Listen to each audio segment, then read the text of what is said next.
Hey everyone, you're listening to Hocked and Loaded with writer-director Steve Drake and producer Rachel Franz. This is the podcast where we tell you about how we made our first feature film, Hocked. Each week, we'll bring on a new guest and they'll share their experience of what it was like making this film. This week we're joined by Patrik Hill. He may be our biggest fan and professional hype man. He's a world-traveling but Bozeman-based novelist known for downtown noir as well as detective stories after dark. While Patrik had a self-described wickedly dark cameo in Hocked, he assisted us with all things related to writing press releases, descriptions, as well as a review for the film. Today we chat about how he, as an outsider, took in the film. We hope you enjoy it.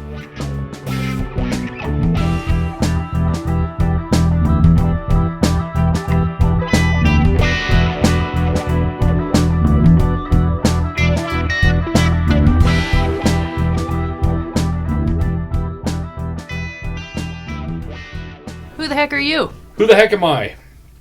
My name is Patrik. I am... What am I? I am existentially having a crisis because I'm one beer deep already. No.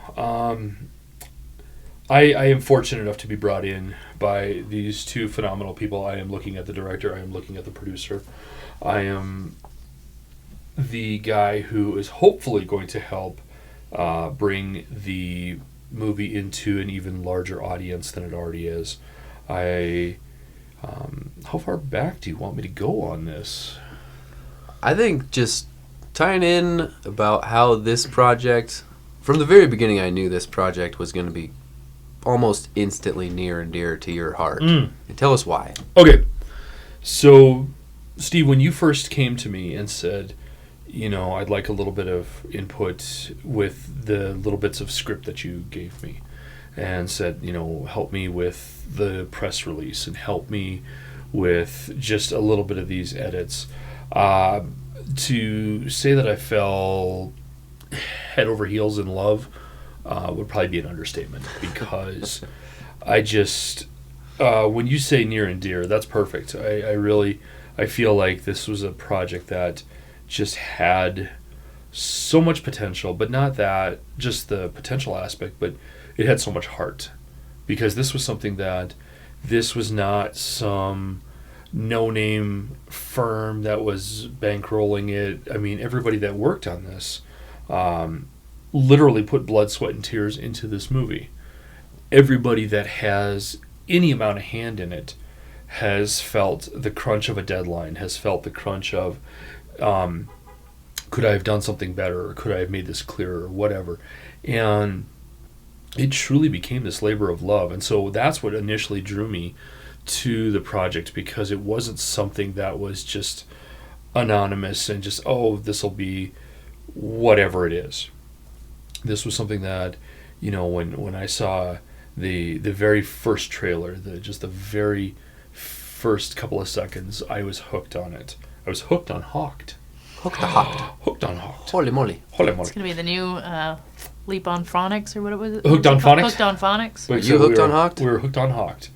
But it's the truth, though. I became just absolutely enamored with this project, because it was something that harkened back to this kind of guerrilla style movie making, where you are this one-man band, and you have and now I'm speaking to the producer, you are this one-man band, and you've got this director tagging along with you, and it really was something that I felt was so potentially worthwhile.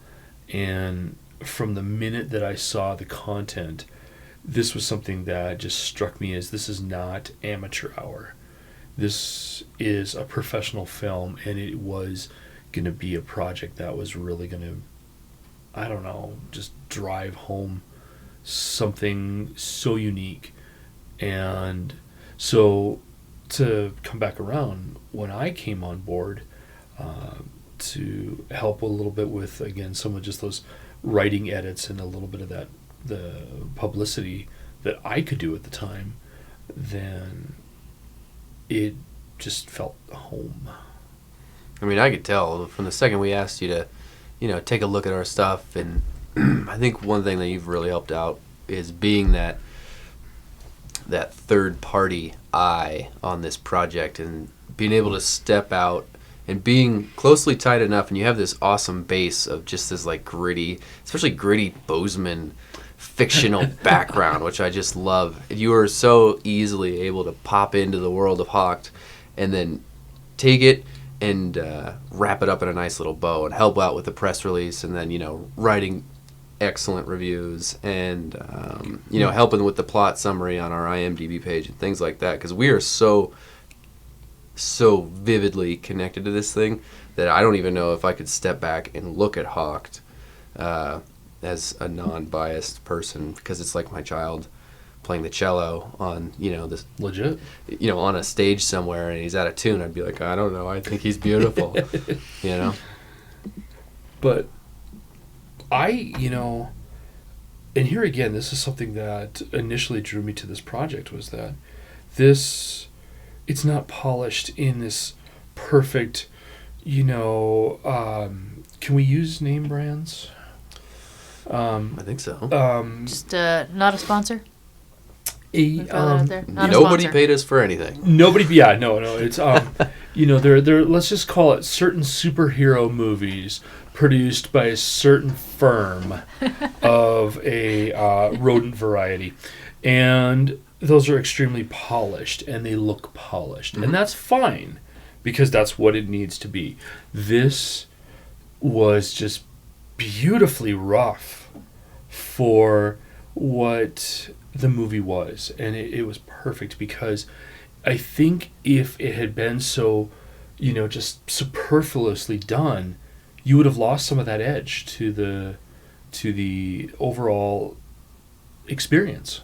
You know, we talked about a little bit before how it is a cult following now. I mean, it is the shall we say, the new Transylvanian Dr. Frankenfurter. I don't know. Can we use the name? I think we can say whatever we want. So, yeah. This is our podcast. You know, we're not making any money. No one's paying us. That's right. It's Come at not us. monetized. It's not We don't have monetized. to say of the rodent variety. Of It's the Disney. it's We're talking Disney people. You know, but it does. It's got a very Rocky Horror Picture Show type following, and to see that reaction in the theaters when, you know, you walk into the Ellen and it's very elegant, it's very refined, Very old. very old, classic. Exactly. Yes. It's got Historic. You go to a theater. or a exactly. show. I felt I was Yes. in, you know, dress slacks and a button-down shirt, and I felt like I was underdressed, you know, and it became this perfect. I almost expected rice to be thrown, you know, and you know, people to be dancing in the aisles, because when people would see names on the screen, or when people would see themselves on the screen, you know, there was clapping and there's cheering, Mm-hmm. but then something really, and I don't know, is this too cliche, but something very magical happened when kind of that initial buzz abated. People were drawn into this flick, and they were just sucked in. I mean, and myself included, because what happened is there was an actual story being told. There was an actual presence that almost infected the theater with this. This wasn't just some low-budget handy-cam flick. This was a professionally done movie with actors who had a lot of interest in seeing this succeed.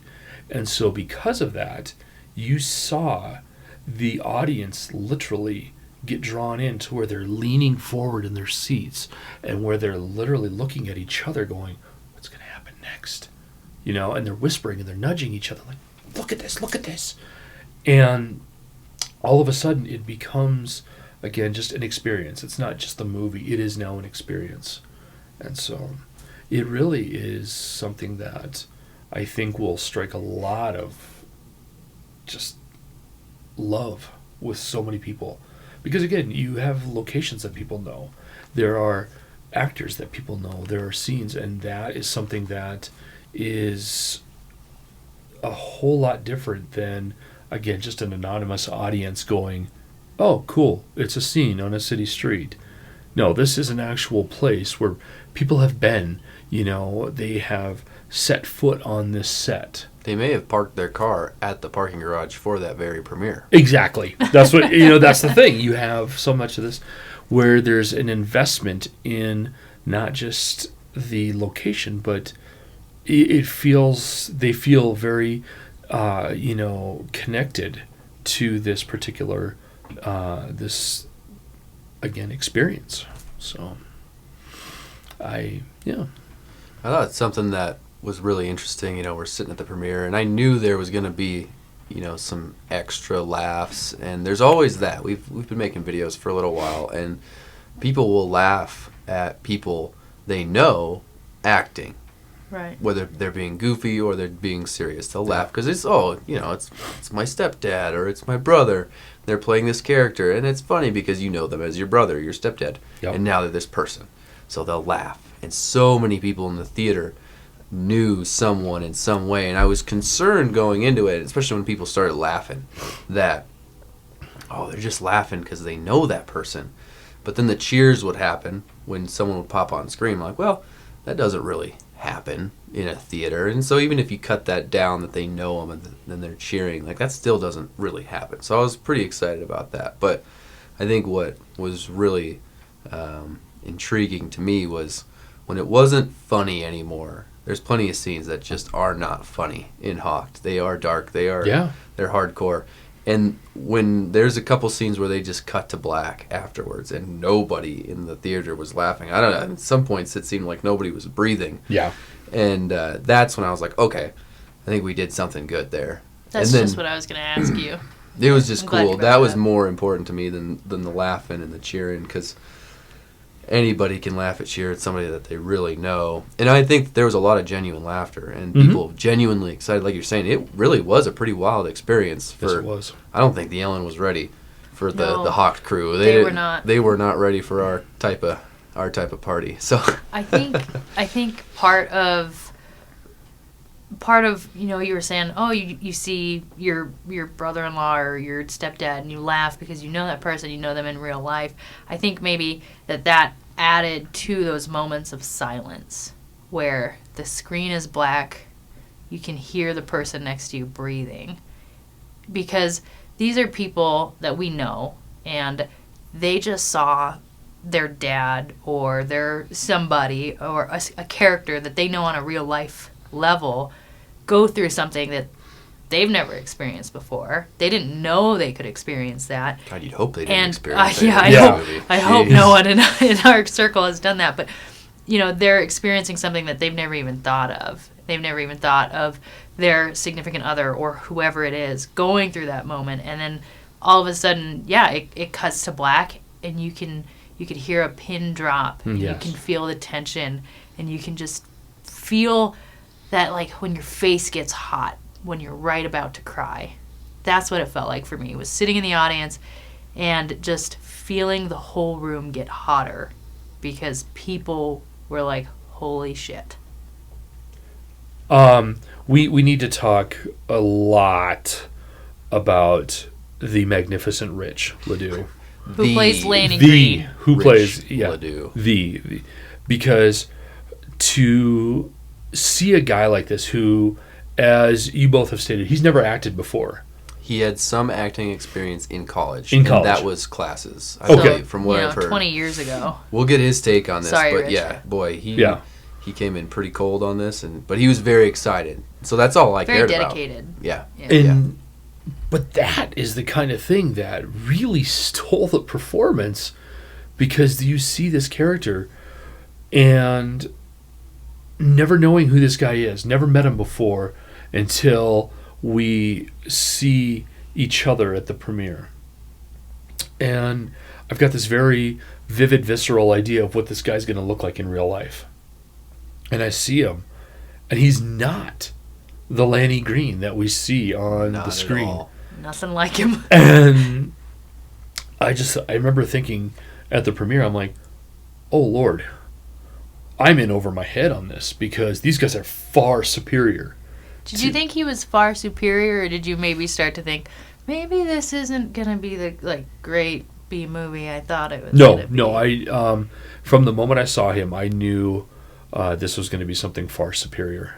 Okay. And again, because having seen the little tidbits of the trailer and the stuff that you and I, Steve and I, had worked on, and having seen and worked on just a little bit of this behind-the-scenes stuff, to see him come in, and he's a complete 180 of his character, and just that level of dedication, it just, I mean, it rings through the film. It really just drives home this character who is just this loser. You want him to be a good guy. You want to root for him. You want everything to do well. He might even have the ability to not be a loser. He might have the ability, you know. He's this coffee shop guitar playing guy who's got a minimum wage job. Sometimes, you know, and if he applied himself, you know, he could be the next Max Green. Yeah. Lanny is the character that Rich plays is Lanny Green. He's somebody's grandkid. You know, he's somebody's brother. He's somebody's boyfriend. He's the guy that you know, that you're rooting for. You're so rooting for Lanny Green. You're like, man, if you could get your shit together, man. For real, you could go on and you could be this great force that the world would love and accept with open arms. But the guy cannot get his shit together. He can't. Mm-mm. You know, half the time, you know, his most notable appearance is when he shows up at the pawn shop to hawk his guitar. And if he spent half as much time in the coffee shop or in a recording studio, mm-hmm. this man could be phenomenal. Mm-hmm. You know, he has the talent. He's obviously got a very solid musical instrument. You know, he's got the talent, but yet he chooses a very dark path with his recreational choices. Big time backcountry skier. You learn pretty quickly that his recreational choice is not a physical activity, more of a chemical one. He, what's the phrase? Likes to ski the Alps. You know, he has trouble keeping his nose clean. Yes, you know, and so, but no, you know, this project has been something that in the 6 months that I've been involved in it has been just a giddy part of my life, truly, because when I get emails from Steve or I get emails from Rachel, it makes me happy, because this is something that this is not a fictional what if, like, oh, what if we made a movie? This is something that, you know, Rachel, I cannot wait for you to delve into the story of the shenanigans you had to go through. You know, the amount of paperwork and bureaucracy that you had to go through, because I felt like Steve gave me a lot of paperwork to do, and I'm not complaining, but I had just a tip of the iceberg. It was kind of fun too, which was fun. Okay, hey, it was awesome. Hey man, we need a good plot. We need a good summary. We need to that was tune up our IMDb page. Help us out. Come on. That was the easy part. Rachel had to say the lion's share. Well, I will say thank you for everything that you did, because I would have white hair if I had to do all that on top of what I did. Well, thank God. So no, this was a truly collaborative effort, and you know, as we've talked about previously, the amount of people that have seen this movie now. You know, you talked about, Rachel, people from as far away as Florida had come to the premiere. You know, we had states like Washington and Idaho and Wyoming and North Dakota. All these people are driving or flying in to see this movie. And that is not something you do for just a low-budget film. Mm-mm. Nobody does that. Nobody's going to come 8 hours to see somebody's handycam movie. They're going to come 8 hours to see a professionally made film. They will drive for a beautifully edited. We need to shout out to the music, the score. Max Brown. Max Brown. The Max composer. Yeah. I believe We'll try to get him on here if we can. He needs a mad respect on that because that guy deserves a fucking Oscar. Yes, he does. Needs to make more movie scores. Yes, he does. Max, if you're we're listening. calling him out. Hint, Max Brown, hint. right now. You know, Start the next project. For real. He, you know, that's something you drive and you fly and you hustle for. You don't, and what we saw was an entire theater sold out, filled up, and people elbowing their way to their seats because they were not going to miss a second of this. I'm not one to toot our own horn here, but when we're talking about the Ellen Theater, we're not talking about like a movie theater. We're not talking about a Harkins or a Regal or an AMC that seats 120 people. The Ellen Theater is the oldest and most historic theater in Bozeman, Montana. It seats about 440 people for one showing. So pretty good for a small town. And pretty good for a large. I mean, and you need to be tooting your horn. Do we have a horn that we can? We should have brought the horn. We should have brought a horn, but someone didn't bring the horn. Doggone it. But wasn't on my list. Yeah. Blame me. It's no. It's something that needs to be recognized because you have something, as you mentioned, Rachel. This is one of the most oldest and historic theaters, probably not just in Bozeman, but in the Gallatin Valley. That's probably true. Gallatin Valley, I mean, yeah. And that's a pretty fair chunk of size. And to have, like I said, people lining up for this thing on, a whim. You had mentioned earlier, Rachel, that an hour before the show, people were still clamoring for tickets. They were. I think we'll get a little bit more into how we got the premiere night to be so successful when we talked to Dallas a little bit. But yeah, I was setting everything up a little bit before the show, and people saw what we were doing and wanted to know how they got to be a part of it. So we sold about 180 tickets an hour before the show started. That's phenomenal. That was definitely a credit to our fake it till you make it mentality, because we're just like, you know what, we're gonna go big. People are gonna see the red carpet and the red ropes, the marketing and the limo genius and, that is Dallas. Yeah, he pulled through at the end there. One thing that I was very concerned with from the instant that we booked the limo was that we were all going to show up at our premiere, our big premiere, the names on the marquee, we're all wearing tuxes and nice fancy dresses, and no one was going to be outside. No one was going to, maybe but other than the photographer that we had there, and no one was going to be in the lobby, and maybe there'd be a couple people in the seats, and like pretty much no one was going to be there. That was the nightmare that was going through my mind for like 2 weeks prior to showing up. And the second we hopped in the limo, we were the last ones. We didn't really know what was going on. I didn't see anything at the Ellen. I was at the bar across the street drinking to get my stress down. There you go. And trying to calm himself down. I really was. I was the fanciest guy in the bar across the street in my white tux. But we hopped in the limo, and I thought we were going to take a lap in the limo because we were so early. Did we? Yeah, we. See, I didn't even know. We took a couple. Did we? Good. Well, but then someone, and it may have been you, Rachel. He was drinking champagne. Yeah, I was drinking a lot. But someone said, "Oh, look at all those people," or "There's a lot of people." Something like that. Was that you? That was Brittany. It was Brittany. Brittany Enos, who see. plays Tori Bassett in the film. Yes. And I remember saying, "Oh, where?" Like, I didn't know where we were going. I assumed it was going to be, like, we were pulling up somewhere else or by somewhere else, and there was a lot of people. And then the driver's like, "Oh, we're here. Get out." I was like, oh, my God. Well, we had somebody open the door for us. And then getting out, there was a crowd of people out on the sidewalk yelling our names, waving. It was the most surreal feeling. And walking into the lobby of the Ellen, there wasn't any like shoulder room. No. I mean, you were squeezing past people, and I know for myself, and I'm sure it was the same for Steve, because Steve was stuck at the backdrop for photos for like an hour, taking photos with everybody, and just walking in. Everybody wanted to come up and say hello and give you a hug and say how excited they were. And so people we hadn't seen in a real long time. Yeah, too. the premiere was a huge success, and we Such owe a good mix big of people. thank you for that to Dallas. He really came through. Dallas came through in flying style. I mean, it was like a mosh pit style concert.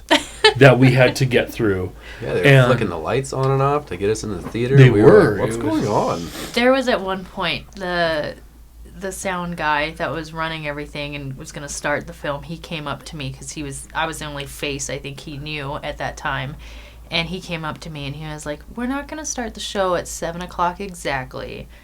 There's about 25 people in line at the bar." And I said, "Oh, there's going to be more than that." That was a modest estimation. Don't worry about it. He was like, "Okay, we'll start a few minutes after." I was like, "It's fine." Yep. But yeah, they were flicking the lights. They were trying to get our crowd to calm down a bit. But, well, they were hocked and loaded. They were ready to go. They were hocked and loaded. That was truly the coolest thing to see. You had the entire main floor sold out. Mm-hmm. You had the entire mezzanine sold out, packed full of people, and every single person there, it was just, for me, it was so surreal because we walk in and it almost becomes, I had no idea who the people on the left were, the people on the right were, but all of a sudden we're buddies. Mm-hmm. We're talking about like everything. Do you know what this movie's going to be? Do you know who this is? And everybody all of a sudden had just like this one instantaneous purpose, and it was like to love and support Hocked. And I was like, yes! Seriously, I was bouncing in my seat like a kid. I guess, I know you had expectations for the film and how you would receive it. What were you thinking as far as the premiere and how that was going to lay out versus what had happened? So my expectations were, I had an idea of, I wanted to see a gritty film. Mm-hmm. I did not want to see a super polished CGI filled film. And I knew it was going to be rough cut, and that was beautiful. Because that was something, and I think you and I had talked about this, Steve, earlier. I didn't want to get involved in a project that was going to be just so washed and cheesy. It just didn't feel right. It doesn't make sense for anybody in this room. But no, my expectations were I wanted to see a gritty, just like this gritty, very rough cut film. And I wanted to see something that, again, knowing the script, I was expecting to see something very kind of dark. Mm-hmm. I knew there was going to be those bits of comedy. I knew there was going to be these bits of kind of suspense and action where some... I'm not going to spoil anything. Spoiler alert. Fast forward 30 seconds if you don't want to hear this. There you go. The opening scene. I was expecting something very much different. Really? I was. Cool. I was expecting something... when I see this very evil looking man trudging through the snow, and he's got a rifle bag on his shoulder, and he sits down and he puts the scope up, and we've got this target in the scope. I'm thinking, holy shit, someone's going to die in the first 30 seconds. I was, and it was impressive. I just, when I sat through it, again, like I said, and we've talked about, it became this experience where people would cheer and people would clap and they would have a good time. But to sit through it and not be the slightest bit bored, mm-hmm. to sit through it and not be the slightest bit annoyed or anything like, oh my God, is this movie going to end? There was none of that. It became this very surreal experience for me because, again, like we've talked about, people know these locations, and so it was almost like you had taken, you've got this window that looks into this world, this keyhole that you're looking through, but now you've tilted it just a little bit because this is not the reality that we know. This is not the locations that we know. It's something a whole lot darker and more evil. And that really set me up for just this beautiful expectation. And at 0 times was I disappointed. And I don't say that because I'm sitting between the director and the producer, and they're between me and the door. They will not let you out. Yeah, I say that because it goes back to that, what we talked about in the beginning. It was this true labor of love. This was not half-assed. This was not, just whatever, Rachel, you talk about having to squeeze into the most uncomfortable places to get the shot. I mean, that's the dedication that you want to see from a filmmaker. When the director is telling you, I'm going to need you to stuff this guy's face, and you're like, all right, let's do it, you know? Yeah. That was the hard part. A lot of people didn't want to be mean. Yeah. People were like, no, I don't want to rough you up. Like, well, you're going to have to, okay? You are not like, for instance, Theron. He runs the 7th Street store. Yep. On the pawn shop that we filmed in. And Theron runs the store. He's the nicest guy ever. I'm like, Yes, hey, he man, is. Such a sweet guy. Love I Theron. need you Great guy. to rough me up, and you need to rob me. He's like, well, how rough? I'm We like, had to, as like, rough as you got to be to rob me, man. Really encourage him to try and pistol whip Steve a couple times. I am happy he didn't pistol whip me. I'm glad he put that one on the ground. he elbows He gave him me in a the good head, elbow. thank goodness, Yeah, which was necessary. But Absolutely. Patrick, I wanted to ask. Yes. We had shared the script with a few people. Yes. Before filming started, really, and even in the very early stages, we started to share it with a couple choice people. But I don't think Steve shared it with you initially. The whole thing. No, he did not. And perfect. that was my request. Okay. That was one of the conditions that because again, I didn't want to come into this going, I've seen this or I know this. I wanted to be just as surprised as everybody else. And You so want to see the sausage getting made. exactly. Yeah. That's an image that's going to stick with me now for a long time. You're welcome. Well, if you think sausage is getting made, it's gross. You should have seen the making of this film. Woof! I was going somewhere else, but thanks for saving me. But no, one of the caveats that I had with Steve is that I asked him specifically not to share the entire script. Because, one, when I was making my comments and my edits and my suggestions, I didn't want those to be biased by the script. And then also, when I came to the premiere, I wanted to be just as surprised as everybody else, and I wanted to be just as drawn in as everybody else. I was surprised. I thought you would be. I could tell that it hurt a little bit to want to stay away from it. Yes, it did. But to have that first experience, it's something that we'll never have. No, because we're just so into it.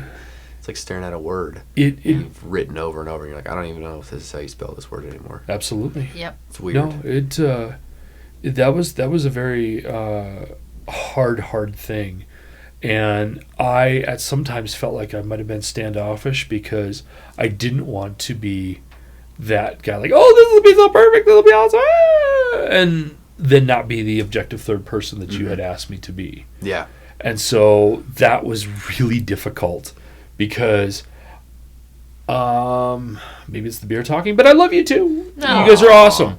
You really are. You made this very wonderful experience, and it was very hard to maintain that objective balance in terms of what can I contribute, what can I do for the editing portion, but then still be, again, as surprised or as invested as the audience was. But it's such an important and valuable role, just in anything that's creative. Especially now in post. Now that it's done, and now that there's nothing else we can do to the film except try and make it as well known and as successful as we can. That's when your input comes in and is so valuable. And you're a writer. Yes. I mean, what did you think of the storyline itself? What did you think, outside of the way it was shot, outside of all the local aspects, the story itself? What did that bring? The story itself is beautiful. It really is. Because you've got a character who, and as we've talked about, this guy he could be so many things. He could be so talented.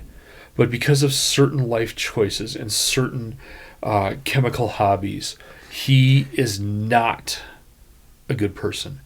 And so you just want to support and love this guy. You want to reach into the screen and just hold this guy because you see him going through such a dark time. And you see him just really fighting these demons. And the fact that you didn't come out, and as I've mentioned previously, many times in our conversations, I don't want to be spoon-fed a storyline. I don't want you to tell me then, okay, A happens, then B happens, and C happens, and now I'm bored to tears. Lanny's sad. Lanny is very sad. Well, we know Now Lanny Lanny is sad. happy. Yes, but you never explicitly tell me why Lanny has this huge chemical dependency issue, which leaves me as We the can say viewer it. It's drugs, you guys. Lanny really likes to do a drugs. lot of drugs. Lanny does a lot. I'm going to get a t-shirt, by the way, that just says chemical hobbyist. It's going to be Yes. Lanny Green. Lenny Green does my share of drugs. He probably does Rachel and Steve's share too. I'd say Yeah. so. But no, I think the story is it's unique in the fact that it's told from this very, very vivid point of view. I remember years ago I had a professor who told me that, you can't do anything original. Like, all these ideas have already been done. If you think of something, somebody's already done it. The first film Steve's had the professor same has said the professor. exact same thing. It's there's like 9 stories. Yep. There's 9 story arcs or 8 or something like Yep. that. Yeah, I've heard the same thing. And it's already been done. Mm-hmm. So the way you make it original is you have to tell your version of it, or you have to tell this story as to how you see it. And so when we see this particular window or this keyhole into Lanny Green's life, what you see is just this dark, disparaging world. Mm-hmm. And again, we see a sad, sad story of a man who could be something so phenomenal, but has chosen a different path. And it's getting darker by the day. Yes, it is. Darker by the minute. Yeah. It just, from the very get-go, when you see him, you just know that this poor guy is in a world of shit. But no, it's a very... The storyline is beautifully told in that there is something, I dare say, magical about it, because like I said, you have this character who you really want to love and you want to just see him succeed, but his life choices have just taken him just on this total, left field vector, and now he's screwed. So, Patrick, Yes. whose story is Hocked? Ooh, good question. Okay, so he's gonna thank me, and a certain person's gonna thank me for this. Oh, no, I'm not going to agree. Oh yeah, it's Boogers Story. No! Yes, Boogers Story. it's totally Booger. Sorry, And Steve, I probably here's- just screamed in your ear. Here's the thing, it is Boogers Story because of the fact that you have this poor slob who just wants to make $1, man. He just wants a job. And He wants an easy job. he wants an easy job. He's got Steve as a boss. Steve He's a dick. is a dick. He's a dick. He just doesn't really care. The only thing Steve wants is to make money. He doesn't care how or when or why. You have these parade of characters. We love you, Sarah. We love your snakes. You have these parade of characters that come through, and poor Booger is stuck in the middle, just going, "What the shit just happened?" Literally every scene, the man just wants to eat his ramen. Why can't Booger eat his ramen? It literally, because even Beer Can, who we love, Beer Can Rob. We love beer can I Rob. love all the characters. Making the but beer boy, can special. Yes. A lot of the comedic characters really took It's a life hard of not their to- own that I couldn't have helped them with. Like Booger and the detectives by themselves and Beer Can. I mean, Those actors all made their role. the people Yes, they did. who did the comic relief, That's genuinely my them. hats off to them. Yeah. And that needs to be chiseled in stone, because when you have and we gotta shout out to like everybody, but Kevin Moriarty, dude, could you Kevin. find a more evil looking fella? And Kevin delivered that role 110%. And if it was up to Steve and I, Kelly would not have made the final cut of the film. And Kevin Moriarty of made the writing, the Detective script. He Kelly. wouldn't have made Yeah, the he would not have script, made the script. 'cause he Kevin was a dull Moriarty character. made that character something that we wanted to root against. And that's what keeps him going. So Kevin Moriarty, you need to listen to us. Yes. You are so good, and quit being a Debbie Downer on yourself, because holy shit, you killed it, friend. Dude. Keep doing it. He was very rarely am I scared by characters. Very rarely. Because I think watching enough movies as I have, being as analytical and just nitpicky as I am, watching these characters, I believe them. I really do. But Kevin Moriarty just took it to a whole, not even second level, but a third level. He just this whole new existence that he brought this character to, because when we're first introduced to him, you're like, oh, seems like a pretty decent fella. He's talking to his kids in the morning. How He's nice one of him. Dark son bitch. And he is the most evil son of a gun that I have ever seen on a film. I mean, really, because, and it's not just the character that he plays, it's not just how he was written, but again, it's that dedication and drive that he put into it.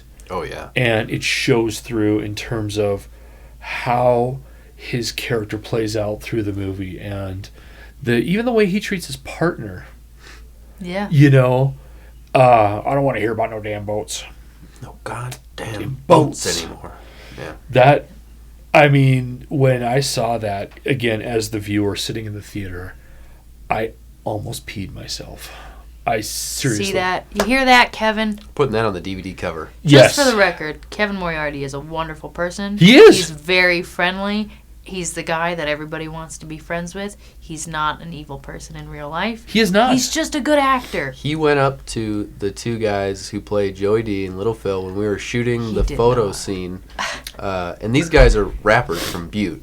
And They so are Butte, they're tough. Montana They're boys. tough kids. And really two really cool dudes. But They're fun. I mean, they got tats everywhere, so you wouldn't think you'd have to go up to them and ask them kindly if you could grab them by the collar. But of course, Kevin, being the nice guy So he is, polite. says, so I think in this scene, what I'm going to do is I'm going to grab you, and I'm going to shake you around, if that's okay with you. Is that okay? And he's like, yeah, man.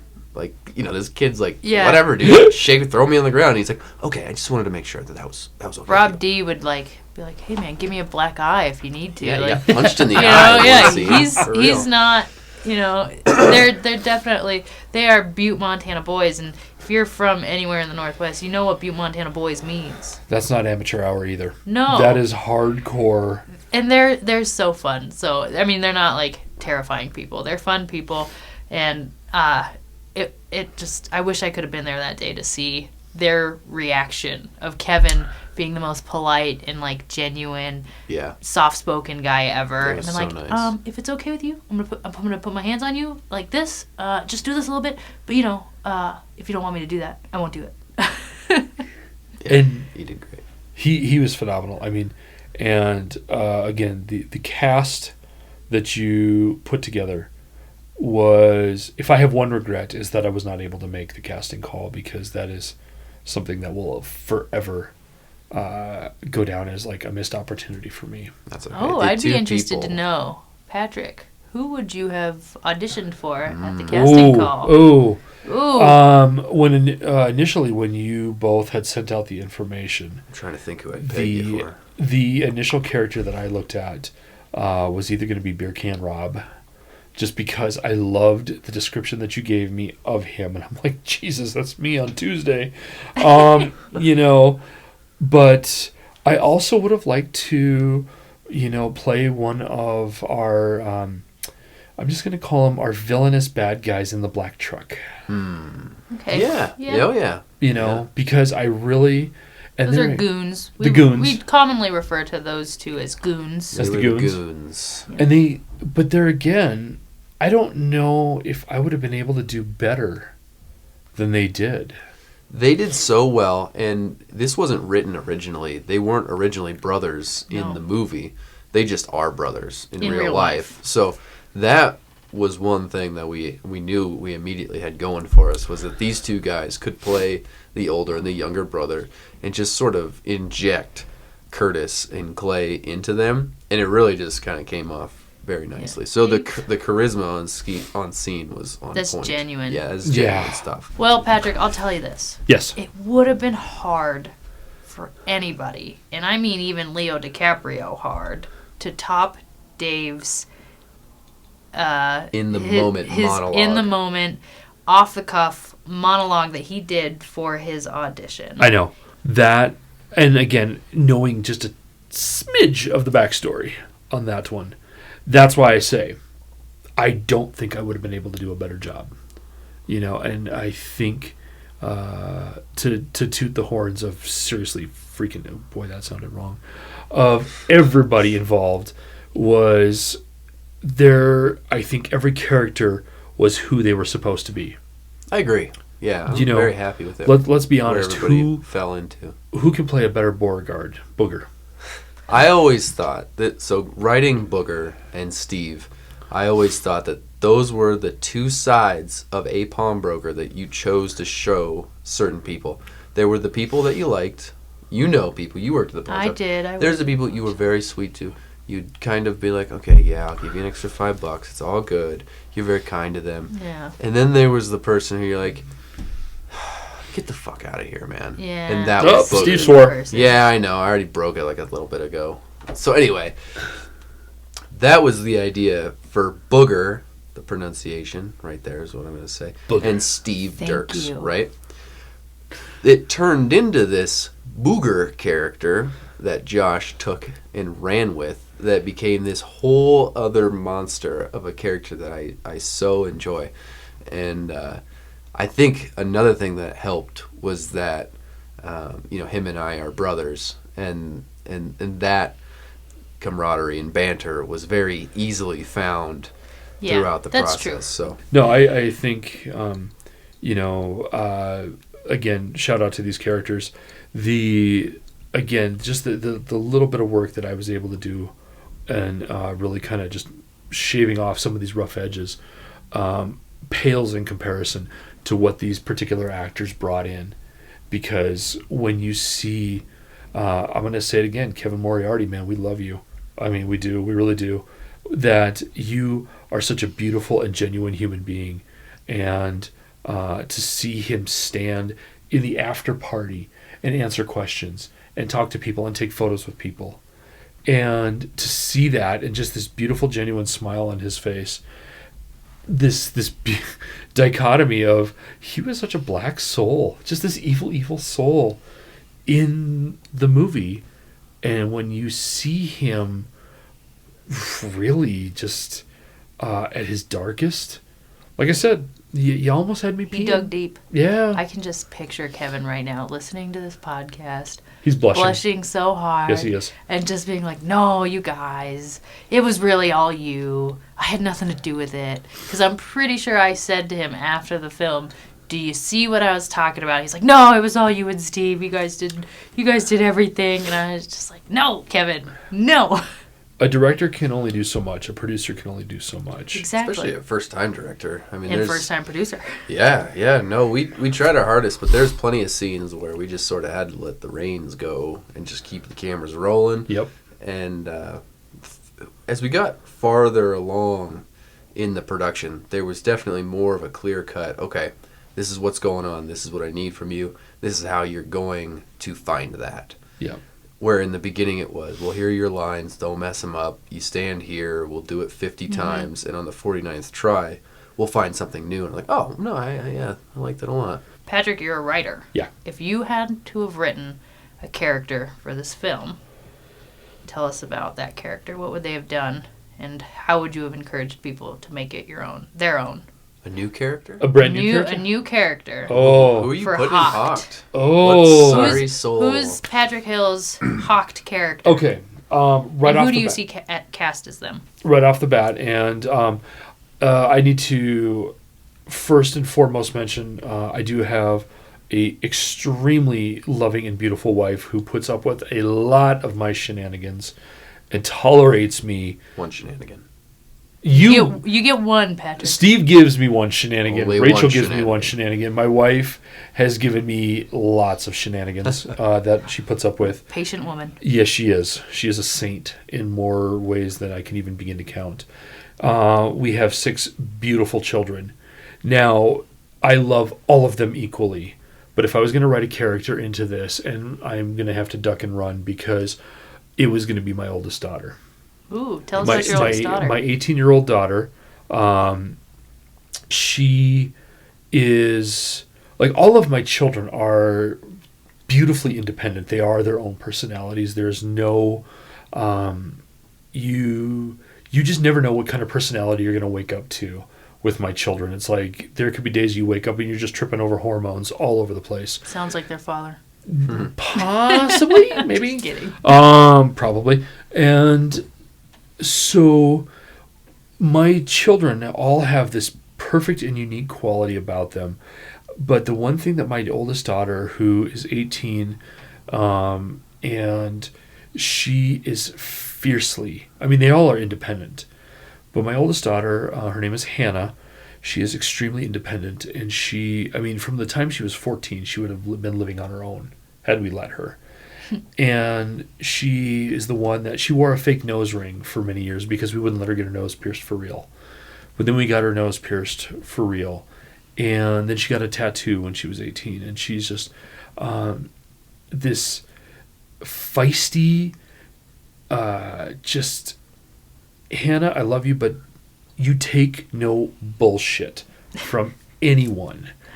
And she would have been like a mixture of Uma Thurman, Kill Bill, meets literally Mr. Blonde, Reservoir Dogs, with a splash of Harley Quinn thrown in. Just, and she would have been, you take out either of the goons, or maybe add a third goon, and Hannah's like this driving, evil person. She's the wild card. She is the wild card. And I really think she would have been, I could have very easily taken that essence and bottled it and put it into a character to put in, because she would have been the one that would have just, had we put her on set. And the only thing is, we would have had to cast Hannah as herself, because there is nobody else that, if I tried to, say, all right, Hannah, go to town, they just wouldn't be able to capture this emotion like my daughter would be able to. And so, Cameron, Ian, Andrew, Elijah, Emma, I love you all, but I'm sorry your sister would have just kicked ass, cleaned house, no questions asked. I can't remember. Was there a character in your book that was loosely based off of... Because there's a girl character in your book that's kind of a badass. So, do we want to delve into that? Do you want to? Yeah, let's get a plug going. Okay. What's your book? Once Upon a Time, of an indeterminate time, August 2015, I wrote a novel. It's called Downtown Noir, and that, in a very hawked and loaded fashion, it has a lot of eccentricities about the city of Bozeman. And which is hard, because Bozeman is an excellent place. Oh, it is. It's voted number one in all the magazines. Top 10 places to live in the world. Yeah, you want to come here to raise your children. Don't come here. We don't. And retire. I know. We need to make a plug that. We love you and we want it's all just of your like support, Hocked and Downtown Noir. Right. Pretty. Don't come here. Basically, Arkham. We need to make a plug that Bozeman is very beautiful, and in Hocked you see a very gritty side of it. In Downtown Noir you see a very gritty side of it. And yes, there are the characters that are in Downtown Noir are modeled after real people. I borrow personas and styles and these particular, I guess, essences of these characters. And one of the characters at the very end, she is an amalgam of 3 just badass females that I know. And she is just this phenomenal powerhouse of a woman. And it was the kind of thing that when I think a lot of times as a writer, you, Steve, you could probably attribute to this, when you have an idea of what this is going to look like, but as you get into these characters and as you're writing them, more often than not, I felt like a spectator, because these characters were just doing stupid shit, and I was just writing up the incident report at this point. And so towards the end of the book, Downtown Noir, I'm literally sitting in my office and I'm writing this and just bawling my eyes out. My wife is like, "The hell is wrong with you?" And I'm like, "It wasn't supposed to be like this." She's like, "Then change it." I'm like, "It's too late for that." And she's What's done is done. It's done. And she's laughing at me. And I was so surprised at my own ending of the book, because I had a very clear vision of how this was going to end. And I had a very specific idea of how this was going to end. And it just came swinging out of this, nowhere, that this particular character was going to meet a fate that I just didn't think was going to happen. So, but one of the main female protagonist of the book, she is just hardcore, and like I said, my daughter Hannah makes up very much a part of that, because I saw my daughter's tenacity and spirit in this particular character.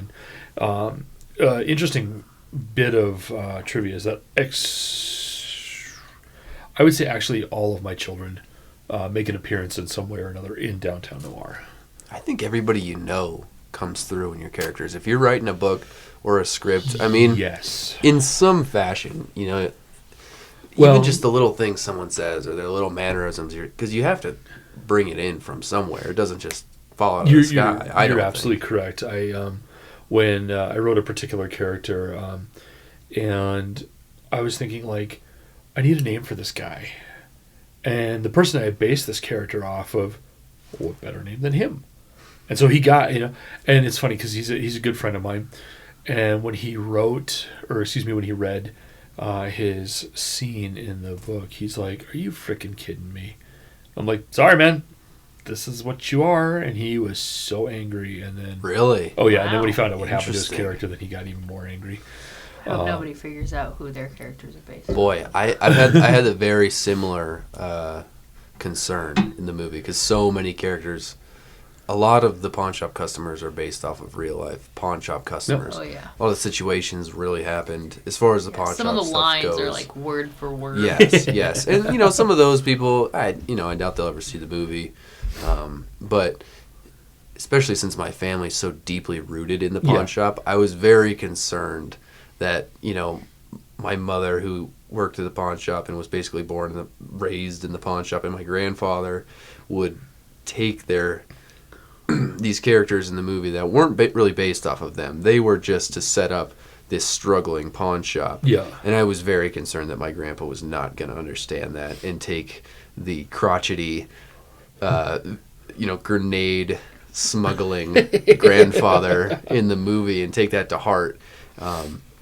So I know how that is. No, and we had a good chat after the movie, and he's very supportive. Yeah. He was actually, my grandma said he was almost laughing out of his chair, which I don't think I've ever seen the guy laugh out of anything. So the picture that Ingrid got of Steve and Gary is my favorite photo of the entire premiere night, because I've just never seen such genuine happiness wash over somebody. And it wasn't even just like he was proud. I think he was just like excited, because there aren't any films really that are about full-blown pawn shops. No, they're always secondary. Yeah, they're always like characters, a minor and little seedy, greasy blip people on the radar here. And I think Gary enjoyed seeing a lot of real life come to the movie and be on the screen, and him being like, I relate to this. He's been doing it since 1981. He better, Well, the guy basically invented the pawn business in Bozeman. But what a testament to not just the human characters that created this, but what a testament to the actual characters that play it, where you can fudge something in a film and maybe the audience won't notice. Mm-hmm. But when you get it right, they will notice. That was important to us. And I really, again, seeing from this outside third perspective, just this, having to step back and be just this analytical, critical, feature to the film, I really think it showed through, and you absolutely nailed it, because of the fact that, I don't know the first thing about being a pawnbroker, but I do know this idea of customer service. I do know this idea of working with the public in general. And what shines through is this beautiful kind of an ecstasy agony thing, where, maybe you do really enjoy your job, maybe you really do enjoy having a lot of fun, but then there's this agony of, oh dear God, do I really have to have a discussion about snakes today? Tori Bassett. No. The snake thing really happened. Was it to your mom? My mom. Someone came in and tried to pawn a snake to my mom. Yeah. But, what a testament to the actors. Mm-hmm. For real. That they were able to pull that essence and portray that. I can't believe it. I can't believe how almost just easily they became some of these people, or how willing they were to not even act, but just pretend. Because not everybody was an actor. They were just pretending. They were doing their hardest. Some people were acting through and through. They knew kind of what they were doing, and they had some ideas of how they were going to become this character. But everybody was just so willing to jump both feet right into it. That was the most impressive thing. One of the most impressive things for me. I think that a lot of the people that were helping us and were willing to jump in were surprised by themselves at the premiere. Oh, totally. Brittany Enos, who played Tori Bassett, told me after the premiere that she made herself cringe. Good. She was like, I hated seeing it. Yeah. Because I just felt like that person was just not my friend. And I was like, then you absolutely nailed it. I was like, that's exactly what we wanted. And I think when she auditioned for that role, we told her, like, we want you to be the worst version of anybody you could be. I think it's a huge testament to the director in this case that the actors felt that comfortable to be able to, when again, this very tiny portion that this crackhead shows up in, and the director says, all right, dial it up another 110%. And the poor slob that's playing this crackhead is standing in a puddle of freezing water, and blind, and has got mud and snow rubbed into his Patrick's beard. talking about himself, you guys, just so you know. He We're not, glasses. don't tell SAG on us, okay? We're not abusing our actors. No. He's talking about himself. He volunteered for it. I did. I happily volunteered for it. But the fact that again, just this very small piece where I got to be a part of, and, Steve, you as the director would say, all right, dial it up even more. And in a sense, you really just let me off the chain. Mm-hmm. And I got, we did what, 4 takes? I think there was 3. One that was kind of Joe Pesci. Yep. One that was a little bit crackheady, and I was like, let's do that one, but let's go crazy. Yep. Yes. And it, it was something very almost cathartic, because for a half a second I got to step outside myself. And I wasn't being judged about it. That's what acting is, man. Well, it is. But it's, there's a very huge trust thing, because you don't know how it's going to be received, how this performance is going to be received. Absolutely. And, Steve, you and I had worked together a little bit beforehand, but we had never worked in this capacity before. Mm-hmm. So when you're telling me to dial it up, I'm standing there in these way too big desert-colored BDU pants with this, ratty soft-shell jacket and this, I actually think that's my wife's beanie that I'm wearing in the clip. When we're standing there and you just said, dial it up some more, dial it up some more, dial it up some more. And I was almost at the point where I'm like, good Lord, if I go any further, this, the real cops are going to get called on us. But you made it so absolutely genuine. And then, when I get to then sit down and meet the producer, I'm like, oh, this really is home now. This feels legit. And I think that's why, this particular film is so successful. I really do. Because it's not just, like I said, it's the standout performance of Kevin Moriarty, or it's the standout performance of Rich Ladue. It is the standout performance of everybody, because each person that just jumps in, whether it's a dispatcher or whether it is, we got to talk about Rhonda. We got to talk about Rhonda. I love Rhonda. Rhonda is the most beautiful soul. And I've known Rhonda for years. The most generous person that we have run into. She was down for anything. Yeah. If you wanted to do something, Rhonda's game. She's like, let's make it happen. She can do it. She just, knowing her for so many years, and I had no idea what her part in the movie was. I knew she had a part, but I didn't know. And again, that was kind of this anonymity that you and I had talked about, Steve. But when I see her and she's just vile. I know. And I was like, I felt just sullied. She just even dirtied. Said, she said, she's like, I don't think people have ever seen this side of me. I was like, boy, I haven't known you for a while, but this isn't you, Rhonda. Yeah, You're doing a good job. I'd be afraid if people saw that side of her. Yeah. So for everybody listening, Rhonda makes a brief cameo as the ex-employer in Lanny Green. In the Lanny Green scene where they're looking for Lanny Green. And we need to state that she's got the biggest heart, the sweetest soul. Her family is just phenomenal. Could not love them more. Mm-hmm. But that she would just wholeheartedly jump into this. She was not a very happy employer of Lanny Green. No, she was not. She did a great job at being not a very happy employer of Lanny Green. She was quite terrifying. We love you, Rhonda, but you were a little scary. It's a big compliment, I think, talking about how comfortable Steve was able to make you just in your scene. Yeah. To give you that opportunity to let it go a little bit. I'd hug everyone prior to their big moments. Steve hates physical touch. Don't touch him. He will get very uncomfortable. Steve and I have done a lot of different, like, smaller things, like commercials and things for local people. And I think what we've both learned in trying to get our friends and family to act in these little local commercials and things like that was try and overdo it. And when they did, they always nailed it. And so it really is about getting people outside of that comfort zone. And I think with meeting people on like a cold side, it would have been a lot harder. Like somebody we'd never known. But then we go into people like Patrik or people like Brittany that are like, I did better than I thought I would. Like I made myself cringe or I made myself upset. Yep. I think a big part of that is we had relationships with a lot of the people that we worked with in the film before we made this film. But a lot of them. Yeah.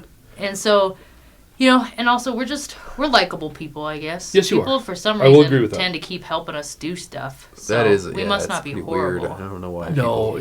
Keep letting me do stuff. How did the structure of the film hit you? There's a lot of, one goal of mine was, and this is just because I didn't know how to make a movie really, was if something ended on a dark note, I kind of wanted to smack you in the face with something that just didn't fit. So, we've talked about the influences you and I have of where we kind of draw inspiration as all three of us have. Where do we pull in this essence of how we want to channel the vibe of the film? And coming in as the, again, this outside analytical viewer, the cut of the film is spectacular because I hate this idea of being spoon-fed the movie where you, like I said, if A leads to B and C and whatnot, then why am I paying money for this movie? Why, if I'm going to have to shell out $12 to go see a movie, I do not want something just, I could sit at home and my kids could read a story to me. Yeah. So what this does is the cut of the film, it actually makes you think a little bit. Mm-hmm. You have to pay attention. And you then become a very active participant in the movie. You're not just sitting there watching screens fly by and watching words fly by and this. You become this very active and engaged persona of the film because if you're not paying attention, you'll miss little bits of the text or the script that will kind of lead you into the next part of the film.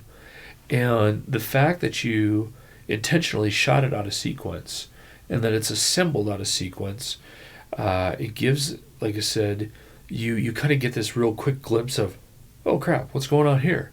But then you pull away and now we're going to show you something else. And you're going, wait a minute, what just happened?